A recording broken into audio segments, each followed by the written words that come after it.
வேலுண்டு வினை இல்லை, கந்தனுண்டு கவலை இல்லை.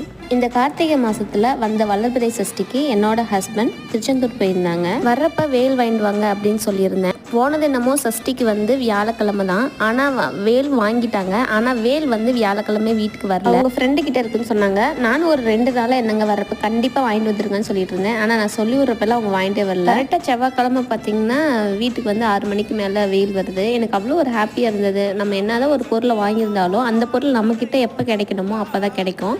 வேல் வாங்கிட்டு வந்ததுக்கப்புறம் வேலை நல்லா சுத்தமான தண்ணியில் கழுவிட்டு அதுக்கு அபிஷேகம் பண்ணணும்னு சொல்லியிருந்தாங்க. நான் ஒரு 3 அபிஷேகம் பண்ணேன். சந்தன அபிஷேகம், பன்னீர் அபிஷேகம், திருநீர் அபிஷேகம், இது 3 பண்ணிட்டு பச்சரிசி நிரப்பி அதுக்கு மேலே வேலை வச்சு சாமி கும்பிட்டேன். இதோட நான் வெற்றிலை தீபம் 3வது வாரம் போடுறேன். செவ்வாய்கோரையில் நைட்டு 8 to 9 தான் என்னால் போட முடியுது. 3வது வாரம் வெற்றிலை தீபத்தோட இந்த வேல் வீட்டுக்கு வந்தது எனக்கு மனசுக்கு அவ்வளோ மன நிறைவாக இருந்துச்சு. யாருக்கெல்லாம் முருகர் ரொம்ப பிடிக்குமோ லைக் பண்ணி கமெண்ட் பண்ணுங்க.